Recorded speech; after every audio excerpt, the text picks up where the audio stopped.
Assalamualaikum warahmatullahi wabarakatuh. Baik, pada kesempatan kali ini kita akan membahas mengenai bagaimana cara mengqadha puasa karena haid, tetapi pas mau bayar ada uzur lagi sehingga sampai masuk bulan puasa tahun depannya lagi itu masih belum terbayar. Nah, jadi di sini saya akan memaparkan sebuah kasus. Jadi ada seseorang yang memiliki istri, istrinya itu punya hutang puasa tahun kemarin karena haid. Waktu bayar puasanya, si suami menyarankan si istri untuk membayarnya pada hari-hari yang ada sunnah puasa, misalkan pada hari Senin dan Kamis, biar pahalanya dapat double. Tapi niatnya tetap niat qadha. Nah, pas mau bayar qadanya, si suami ada hajat sama si istri. Jadi minta istri untuk menunda puasanya, jangan sekarang, besok saja. Nah, setelah besoknya, tahu-tahu istrinya itu positif hamil, sehingga badannya itu terasa lemas. Sampai 2 bulan itu masih lemas, sehingga tidak memungkinkan untuk membayar puasa. Nah, pertanyaannya, kalau seandainya sampai melahirkan itu si istri masih lemas saja dan masih belum bisa untuk membayar qadanya, itu qadanya seperti apa? Karena masih belum terbayar untuk qadanya. Itu kasusnya.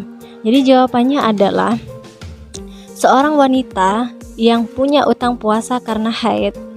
Anggap saja kita bayangkan Ramadan beberapa bulan yang lalu dia punya hutang puasa. Si istri tadi punya hutang puasa beberapa bulan yang lalu, Ramadan beberapa bulan yang lalu.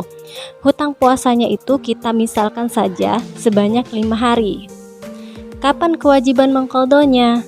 Kewajiban mengqadhanya waktunya adalah terbentang mulai dari tanggal 2 Syawal. Mulai dari hari raya yang kedua, artinya 2 Syawal, sampai Sya'ban berakhir. Artinya boleh mengambil di hari mana saja. Nah, suaminya tadi itu mengajarkan adalah mengambil puasa untuk bayar qadha itu pas di hari-hari puasa sunnah, misalnya pada hari Senin dan Kamis, biar pahalanya double. Maka puasalah dia di hari Senin dan Kamis. Biarpun di sana ada kaidah lagi, sebaik-baik hutang itu harus cepat dibayar, tidak harus menunggu Senin dan Kamis. Kalau seandainya Syawal si istri tadi sudah membayar semuanya, maka itu sudah selesai.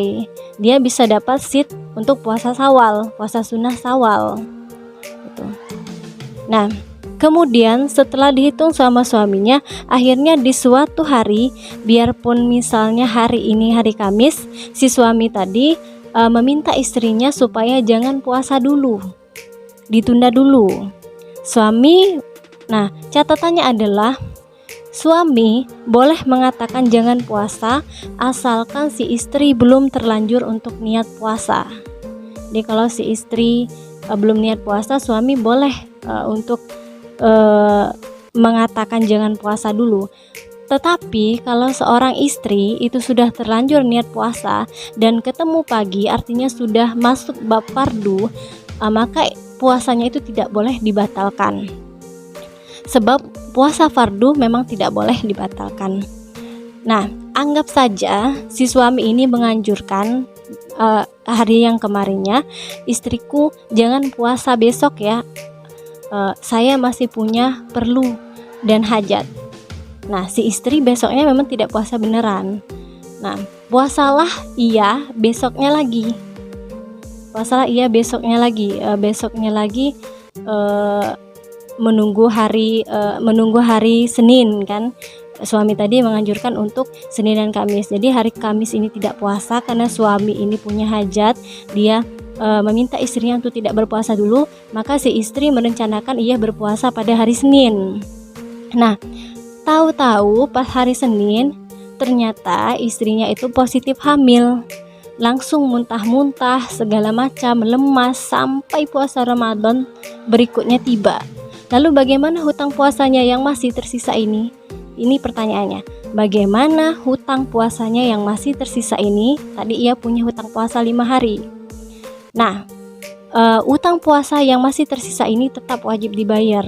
Kalau hutang puasanya itu 5 hari, maka bayarnya 5 hari juga. Plus si istri tadi wajib membayar fidyah. Jadi si istri tadi wajib membayar puasa, qadha puasanya sebanyak 5 hari plus membayar fidyah. Setiap satu puasa fidyahnya itu adalah 1 mud atau 6,7 ons. Kenapa si istri tadi wajib membayar fidyah? Karena dia adalah pernah punya kesempatan untuk bayar puasa tapi ia belum berpuasa. Punya kesempatan. Syawal dia masih nganggur. Beberapa bulan berikutnya baru ia merencanakan untuk bayar qadha puasa. Dan si suami pun menyarankan supaya qadhanya itu pada hari-hari Senin dan Kamis, walaupun di sana ada kaidah lagi sebaik-baiknya puasa, sebaik-baiknya hutang itu cepat dibayar. Nah, artinya si istri tadi ada kesempatan untuk membayar tapi ia belum bayar. Maka utangnya tetap 5 hari plus membayar 1 mud setiap hari puasa. 5 hari. Jadi kalau 1 mud untuk setiap hari, kalau 5 hari berarti 5 mud, 5 kali 6,7 ons. Maka si istri tadi bayar 2 ya, mengqadha puasa 5 hari plus bayar setiap satu puasa adalah 1 mud. Nah, beda lagi kalau si istri di puasa yang lalu ini adalah punya hutang puasa 5 hari.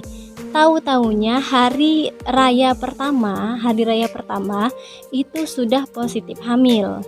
Terus sampai ia tidak mampu berpuasa sampai Ramadan berikutnya tiba.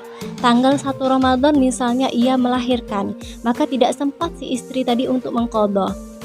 Nah, jadi maka dalam kasus ini ia tidak punya kesempatan untuk mengqadha, tidak pernah punya kesempatan untuk mengqadha karena lebaran hari pertama itu dia sudah positif hamil. Jadi hutang puasanya itu tetap 5 dan ia tidak wajib membayar fidyah. Hutang puasanya tetap 5 dan ia tidak wajib membayar fidyah. Kenapa? Karena dia tidak punya kesempatan untuk membayar. Karena di hari 2 Syawal sudah punya uzur lagi. Jadi sepertinya kisah di awal tadi, si istri tadi harus wajib qadha sesuai dengan utangnya yang tersisa plus setiap harinya diganti dengan 1 mud.